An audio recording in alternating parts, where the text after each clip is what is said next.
Hope you're ready to die. Just as soon as I get up there, gonna kill you. Oh, poor little guy's really having trouble with those stairs. You've got this, Badgie! Wait, what am I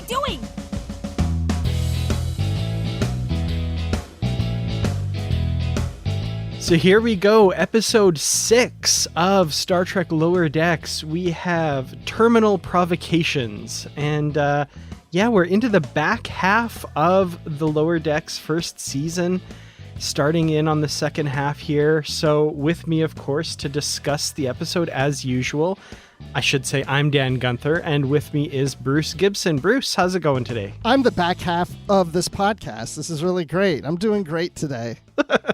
Well, actually, I would say you're the middle third of this podcast because we have another guest joining us this week, someone I really enjoy speaking with every week on the live show on my YouTube channel, but we've got her here for the podcast this week. So Brandi Jackola, welcome to Positively Trek. Oh, thank you. It's been a long time coming, you guys. But I finally made it. Yeah. Looks like we made it. Sorry. Oh, Left wow. each other all the way for another love. Yeah, I know that song, Barry Manilow. Mm-hmm. Nice. Wow. I don't remember having singing on the show before. That's pretty good. Well, I was going to bust out reunited and it feels so good. Reunited and we understood. There's one perfect fit in sugar. This one is it. Okay, anyway, sorry. I love it. Love it, love it, love it. I really hope they come out with Star Trek the Musical, because that would be an interesting show to discuss with Brandi. Oh, man. If they do a musical short treks, we are booking Brandi for that immediately. Please Absolutely. do. Please do. I will learn all of the songs. Love it. Well, in this week's episode, that makes for an interesting segue because we have at the start of the show crew members who aren't singing, but they are making noises. So this whole cold open, we have the return of the cold open this week, which is fun. Last week we didn't have one. It just went straight into the credits. But this week we have this scene with Boimler and Tendi and Rutherford and Mariner and this other character, Fletcher, and they're all making the various engine noises for the Cerritos and the Enterprise D at Warp 4 and Voyager. And I love this scene. So this cold open, I absolutely love this. I agree. I love that. I love the subtitles of this, which I don't know if either of you have had the chance to watch it with subtitles on, but the subtitles are very impressive because Mariner's sound is and it's actually articulated with letters as the F and then a bunch of Z's. I did watch it that way. I saw those, yeah. And I even like how Tendi jumps in and goes, "Oh, are we making ship sounds?" Hers was more. Oh, yeah. Yeah. No, and Voyager is like.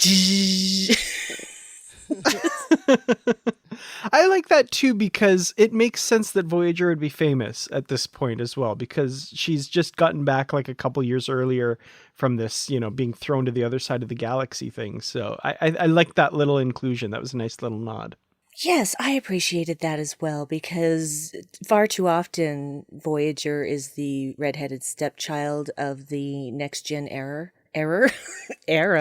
So yeah, I love the Voyager love. It makes me happy. We've got, like we said, this cold open, and then, let's jump right into the main story. We've got kind of, again, just like before, the 3 basic levels going on. We have what's going on with the senior staff, the command crew. We've got Mariner and Boimler paired up again, and then Rutherford and Tendi paired up for their story again. So, let's talk about what's going on in the broader world of the Cerritos with the command staff and these aliens, the Drachmani, that apparently Cerritos is facing off against. There's a bunch of old Starfleet, centuries-old salvage laying around that the Drachmani are trying to take for themselves, and Captain Freeman and the Cerritos are trying to prevent them from that because, this is Starfleet stuff, you can't take it.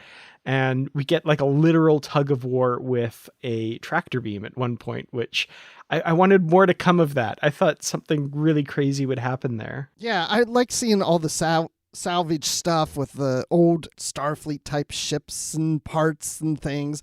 Have that little geek out moment like, ooh, look, I recognize that, a little freighter and all that stuff.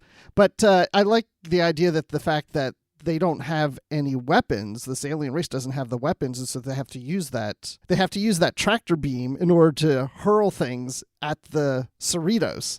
And the Cerritos is just taking it, and the shields are getting down, and Jax is like, let me fire on them, please, let me fire on them. I've been a good boy for the past month. Come on, let me fire at them. In other words, he hasn't instigated a conflict with weapons in the last month, so, It almost sounds like something Worf would say, too. Yeah, it does. It does a bit. I'm definitely getting that. I'm seeing Shax as like a Worf surrogate in this for sure. Yeah.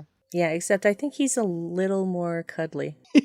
Cuddly. I like that. I haven't heard Shax referred to as cuddly. I like that. I think he's cuddly. He's just big, and he's got a huge personality, but I think underneath it all, he just wants hugs. And I think that he expresses himself in that regard at the end of the episode. Well, I love also that his security team, he calls them the Bear Pack as well, and they're the bears, right? So I don't know. I don't know how deep to read into that, but, bears are cuddly, right? I mean, that's how they're portrayed in popular culture, so. The only bear to cuddle with is one of those Geordie teddy bears. That's the kind of bear you want to cuddle with. Speaking of Shax, there's one other thing with Shax that I wanted to talk about, and I think, Brandi, you were briefly alluding to this, and we kind of skipped past it. Yes. But at the very end of the episode, when everything is solved, and we'll get to how that happens through one of the other plots in the story, there's a moment. There is a moment between Shax and Dr. T'Ana. Brandi, why don't you talk a little bit about this? Because I feel like you have things to say about this. It's one of those feelings of, yay, we won. I don't know what we did, but we did it. And Shax is just so excited and full of energy, and he just grabs that cat and plants one on her. And she does not resist. She puts her arms around him, so she was into it. I know this is a musical episode for this podcast, so I just got the song Love Shax in my mind right now. Love Shax, baby, love Shax. That was my prompt for you, Brandi. I knew you would sing it for me. Of course. Now I'm going to rewrite that entire song for Shax. Oh, please do. Oh, I love it. But yeah, Dr. T'Ana, like you said, she is into it. She doesn't I was totally expecting like the rear back and swipe at his face and like the cat hiss or something like that. But nope, she's into that. I'm wondering, is this like the first time for something like this? Or is there a history there that we don't know about? Because we don't know what's going on with the senior staff, right? We don't follow them. So maybe this has been an on again, off again thing for months for all we know. You need to go in his quarters, in the Shack's quarters, and see if he has a guest litter box in there. And then you would know. I don't think a bipedal cat needs a litter box, but okay. I could just see somebody walking down the corridor and Shax's quarters doors opens and a little ball with a bell in it rolls out. Just like, oh. Yeah. Keep the cat jokes coming, but she is a sentient, sapient, bipedal cat who does not need the trappings that we give to our domesticated felines. Nah, I don't know. I still feel like she plays with a good ball with the bell in it, bats it around the quarters a bit, I think, yeah. Or at least has like a string with a little feather hanging above her bed. When Lacuta shows up and he's got that red beam coming, she's chasing the red beam dot on the wall. I think if anything, when you're a cat, if you don't maintain that fur, it's going to get burrs in it. And burrs can be very painful to get out. It takes a lot of work to get a burr out. And I'm speaking from experience. And I feel like, T'Ana isn't going to be able to brush her own back. And so maybe that's how her relationship with Shax started, is that she's just like, I got some fur that I really need. Can you just brush this, please? And, maybe she feels like she can be her true self with him. Even after that kiss, she's still just kind of standing there with her arms around him, and they're looking at each other. She's not trying to get away, so... I can't believe we've gone on about this topic for a while, because I totally forgot about that scene until you guys mentioned it. I was like, oh yeah, I forgot about that. See, I want like the tie-in novel that shows the backstory of the Shax to Anna relationship. Like that's where I'm at with this. Like I am so there. Yeah, actually, I don't know that you're going to get a whole big novel out of that. Definitely a comic series, maybe a limited 4-issue run. Oh no, I want like a 3-novel trilogy series, like an epic Imzadi type trilogy. You know, yeah, absolutely. Okay, you know what? Honestly, they probably could do that. So the alien race that we've got facing off against them as well, the Drukmani. Now, when I first watched this, I have to say, I was like, oh man, that guy really sounds like J.G. Hertzler. Like they did a really good job kind of making him sound like J.G. Hertzler. That's awesome.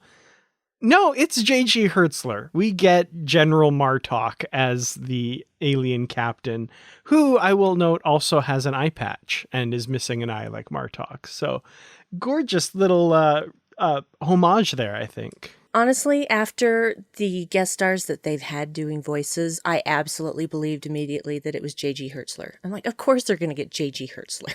If they want someone to sound like J.G. Hertzler, they're going to get J.G. Hertzler. They can do that. Yeah, it was such a treat to have him in this episode. I think that was great. It's just nice little nod to his previous characters as well, for sure. So the second story that we've got going on here, which I think is the A plot, I would say, is this whole thing with Ensign Fletcher and Fletcher kind of dealing with Mariner and Boimler. And he's this ensign who's working with them on diagnosing or reprogramming the isolinear cores or whatever it is they're doing. But Mariner and Boimler want to get to the choo-choo concert. They're so gung-ho over getting to this concert that Fletcher's like, oh, don't worry, I'll cover this. I got this. Don't worry, you guys go have fun. So they go to the concert, they come back, and Fletcher is unconscious, telling them a story of how he was phasered and somebody stole the isolinear core.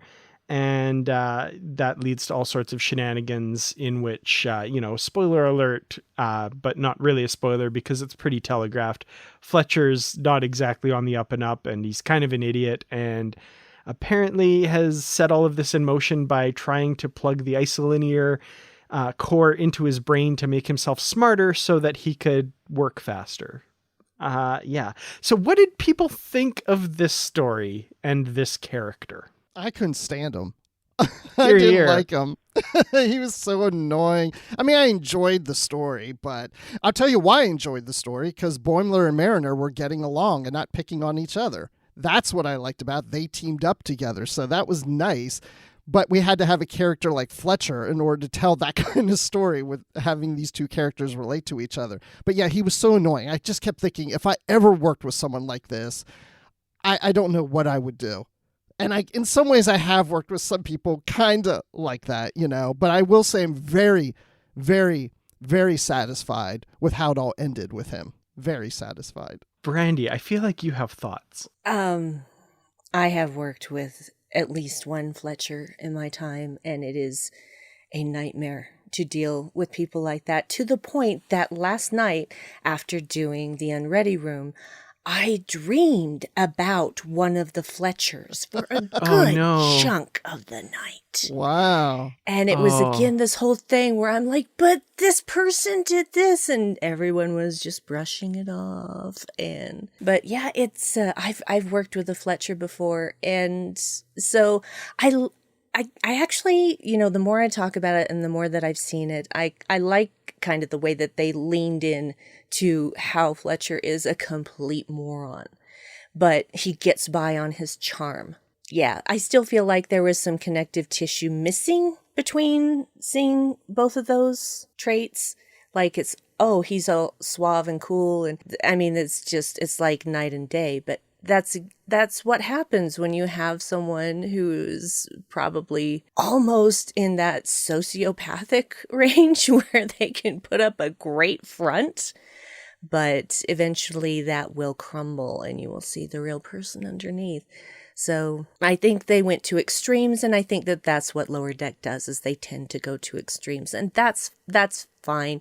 It isn't my favorite thing to have that kind of character because, and I think it is because it makes me so uncomfortable with the experiences that I've personally had that I don't like being reminded of. Yeah, I'm glad he's not a reoccurring character. I mean, if he was, then I'd want them to develop him out of that eventually, like he's learned his lessons and he's matured and grown up. But I mean, there were parts that I thought that were kind of funny when they went after the Delta shift and he's, where's the core? And he's effing this and then, don't talk about my dad. I was laughing at things like that.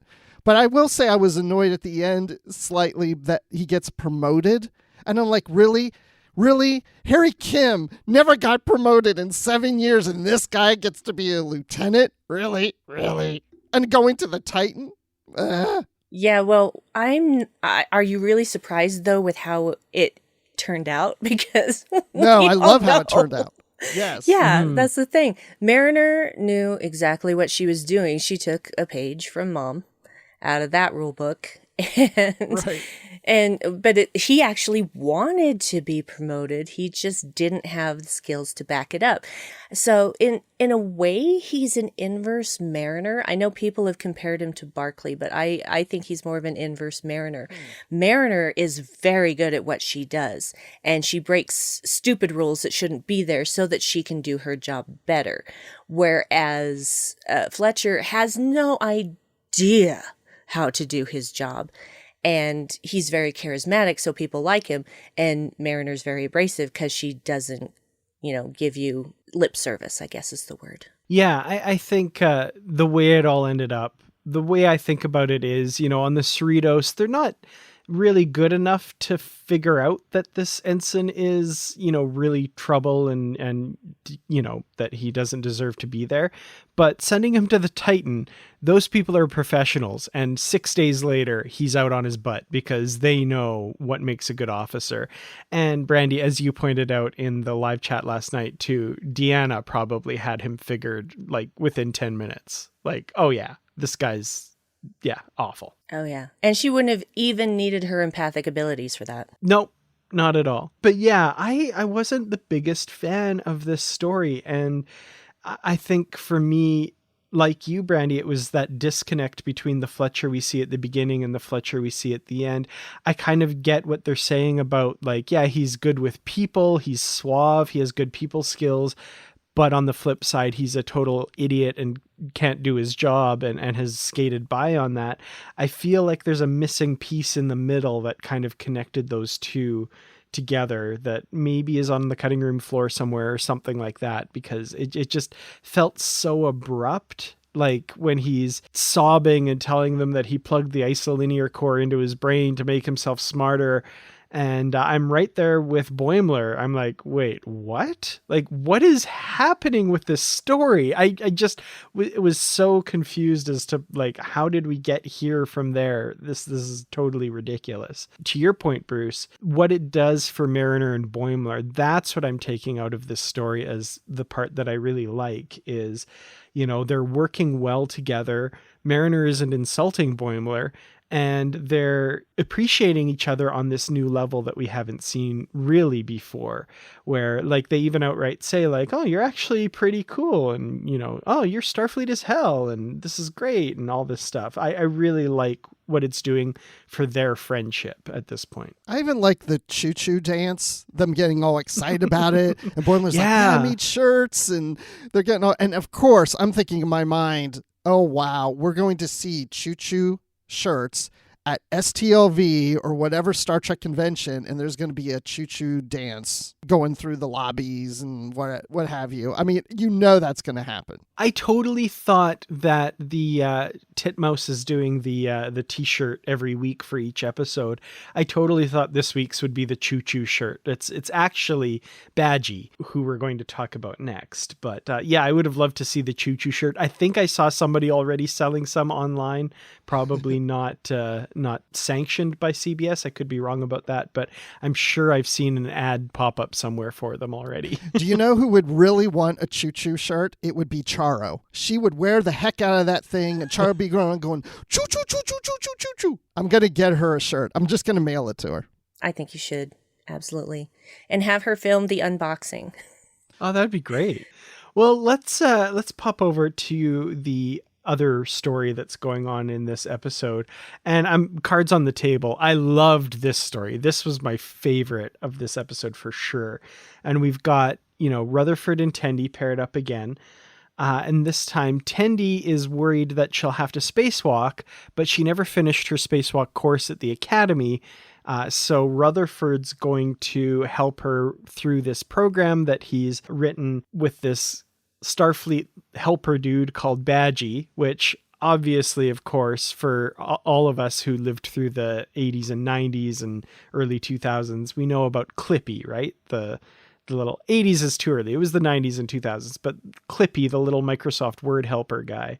I loved this character. I thought this was just the perfect, most natural evolution of the holodeck gone awry story. Yeah, I appreciated it. And it wasn't until after I watched it the first time that it dawned on me, oh, this is a holodeck malfunctioning thing. This is usually so tropey, and yet it didn't occur to me while I was watching it because it was different enough that it was something we'd never seen in the holodeck, really.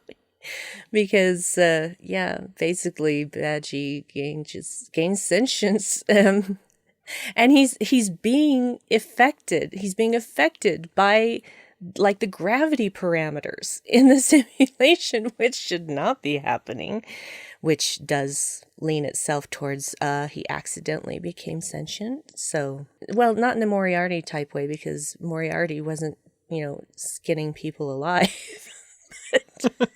I like this story too. This is my favorite storyline of the episode also. The thing that made me laugh the most is every time he was asked a question and he goes to load it and it takes like a little while, you see the line like creeping, I'm just like, oh man, you do not probably have that in the 24th century of waiting for a reply from a computer as it loads. And then when it gets stuck and he's banging on Badgie, that was funny to me. Yeah, well, there have been delays in a computer's response before, but usually when you ask the computer to do something and it's going to take a minute, it will go searching. And then it's silent for a few seconds, and then it gives you the information that you needed. You just don't see that loading bar. And I loved the second time that it happens when Tendi goes, oh, look at him try. The thing I thought of too, of course, was Spock asking the computer to calculate pi to the final digit. And of course, the computer has Jack the Ripper in it. So it's like, no, ah! But not quite to that level here, but still, that's the closest I could think of to the length of time that this loading took. Yeah, there was just so many things. I mean, it was violent. I mean, we had blood in this, and he's pulling people's arms out. I like how they switch then to the Bajoran marketplace, and they put on, the little hood, put the hoods over them and stuff. And he's going around, I'm going to wear your skin. Blah, blah, blah, blah, blah. He's just making these little noises and stuff. And I'm like, oh my gosh, I don't even know if I want to watch this. This is terrifying. I mean, I can understand, Brandi having nightmares about Fletcher, but really, come on, Badgie's just as scary. But in a different I can totally way. see like Rutherford or Tendi having Badgie nightmares after this. And yeah. Especially Rutherford, because it was his creation. Yeah, absolutely. And Brandi, you made an interesting point last night comparing this to Frankenstein, the novel Frankenstein, I should say. Yes, you don't really get that in the film because the film just makes him a dumb monster. And yeah, he's in the book, he is articulate and can communicate and has thoughts and feelings and etc. Reasoning, all of that. So yeah, it's very much like the ending of Frankenstein when they're trying to kill each other. And in this case, the creature doesn't win-ish, or does he? He's Anyway, always here. I'm always here. Yeah, it was, and Dave was the first person to actually point that out because I'm like, this is a little bit, and then Dave said, this is Frankenstein. This is the end of Frankenstein. That's cool. Yeah, I love that they got a little hoity-toity with that parallel. Well done, writers. Well done. Yeah, and of course, Jack McBrayer as Badgie, I think, one of the great guest stars so far for Lower Decks. wonderful character. This is as like, I do not want to see the weird creature that's an amalgam of Fletcher's brain patterns and the isolinear core ever again. I don't want it. I want them to leave that alone forever. Badgie, I want them to bring back like at least once a season, like as a recurring character on the holodeck who's going to create havoc or something. I think that would be great. I could see that. Yeah, I could see that. I like it when he was then dying and, he's dying. And then, oh, Badgie, oh no. And he's like, I'm going to cut off your foot. Like he's still, as he's dying, talking and thinking about wanting to kill him, Poor Rutherford. I really thought that was so great that with his dying breath, Yes. he still wanted to kill Rutherford. Still wants to kill Rutherford. And then when Badgie reappears, when everything's reset and the holodeck's back to working normal again and safety protocols are back into place, he appears, hey, can I ask you? And they're like, no, I think we're done with Badgie for a while. Yeah, I do like that the shirt that is from this episode, the Badgie does have a little bit of blood on him. Ooh, I haven't seen that. I'll have to Yeah, check it out. he looks all happy, and he's like in the holodeck grid, and he's got a little bit of blood down this side. Oh. And I'm like, yeah, that's my kind of love shirt. it. Well, the last thing that I really want to talk about with regards to this story, of course, is the sparks between Rutherford and Tendi that we're getting here. It's pretty clear how Rutherford feels about Tendi. As he says, she's just so cute. He's got a thing for Tendi for sure. I don't necessarily know that it's reciprocated yet in the same way. I think Tendi has a lot of respect and admiration for Rutherford, but I haven't seen anything necessarily from her that suggests that like she's totally into him in the same way, but I think that can develop. But from the moment we get them stuck with their magnetic boots together and that they're a little close there, a little awkward, a little cute, to Rutherford saying to Badgie that like the reason I did this is she's just so cute, I can't help it, I gotta protect her. And I love what's going on in this evolution here. I think it's really sweet, and I love those two together. They're so cute. They are. They have the same enthusiasm. They have a lot in common. And now that Fletcher's out of the picture, maybe she'll notice Rutherford now. Yeah, maybe. Not that she had to think for Fletcher. I mean, who would? Well, who's that other guy that she called a snack? I don't think we've seen him yet, but maybe she's still exploring her options a little bit out there. That's fine. Yeah, well, the best relationships are built on friendship, so Absolutely. They've already got a very strong foundation. I'm rooting for him. Excellent. Well, there's so much in this episode, some that I liked, some that I didn't like so much, but there's definitely a lot here. I think the Badgie stuff I'd love to see again, but let's go around and just kind of maybe anything that we haven't brought up yet that you'd like to talk about, and then your final thoughts and maybe a rating of some kind for this episode. So let's start with Brandi. After my first viewing, I was kind of like, what? And after the second viewing, I was, huh. And by the third viewing, I was, okay. So that's kind of my process of watching this episode. It improves upon rewatch. I still do not enjoy the Fletcher parts for reasons already mentioned. I actually thought that the isolinear core monster was hilarious. And I did say this on the live show last night. It's like, what if the Borg were dumb? That would be that monster, just assimilating everything in its path, but with no real purpose whatsoever. And that creature is too dumb to survive. Let's be honest. So it will have gotten put out of its misery, or it would have accidentally killed itself by this point.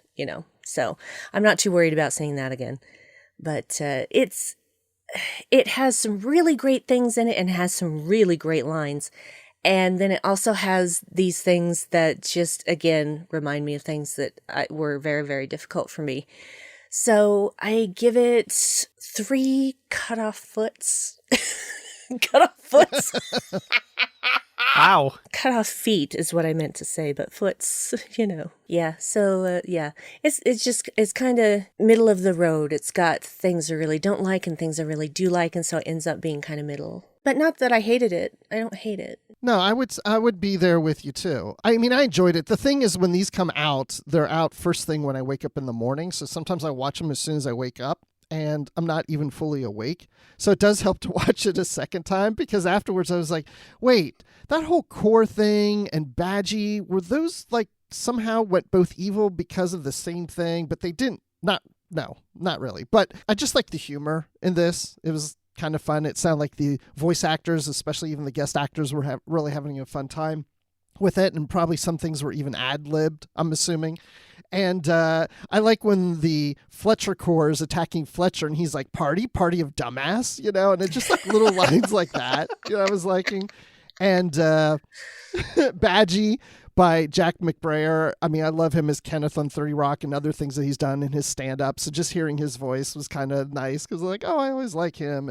And just, I think this will be an episode that most people will not say is their favorite, especially as time goes on. It will be one of those episodes that most people don't think that much about, except for Badgie. I think Badgie is the standout character that we'll start to see as people using it as their emojis, or again, like on t-shirts and stuff. So I would say that I give this episode 3 choo-choo-choos out of 5 choo-choo-choo-choo-choos.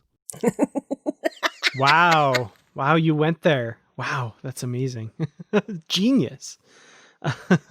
Yeah, no, I agree with most of what's been said. I think one of our commenters last night put it best. They said that this is probably not the most well-regarded episode of Lower Decks, but it may end up being the most quoted, which is kind of funny. There's a lot in here that is a lot of fun. Jack McBrayer knocks it out of the park with this. Was he Fix-It Felix from the Wreck-It Ralph movies? Yes. Yes, he was. I love how wholesome he is in that and how evil he is here. And it's basically the same voice. That's so great. That's why he's a genius, honestly, is that he can do it all.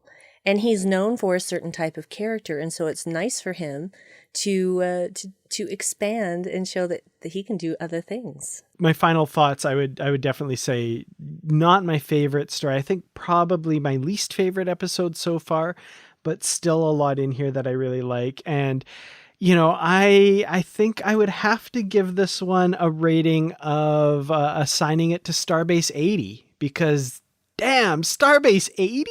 I hope we get to visit. I'd like to see what that Starbase is all about. I at least want more references to Starbase 80. Like, I really want this to be a thing. I love, it's like that guy in the background we talked a bit about last night too. Damn, Starbase 80? Like, she went there? Oh, man. So yeah, I guess, Brandi, for those, you're going to join us for the flagship show as well. So don't worry, we're going to have more Brandi. We're going to talk to her about some of the stuff that we learned on Star Trek Day. But just in case, for those people out there who may not be listening to the flagship show, who are just listening to the Lower Decks review show, why don't you tell our listeners where they can find you and the cool and crazy Star Trek things you do online? Okay, obviously you are adorable for saying, don't worry, we're going to have more Brandi, whereas you probably should say, I'm sorry, we're going to have more Brandi. No. I'm not everyone's cup of tea. Yeah, I am far too many places. Over on the Holosuite Media Network, which you can find at holosuitemedia.com, I do 3 podcasts, all Star Trek, of course. The Vedic Assembly, which is about Deep Space Nine with my friends Liam and Nick. Boldly Go, a Star Trek Strange New Worlds podcast with my friend Suzanne Williamson.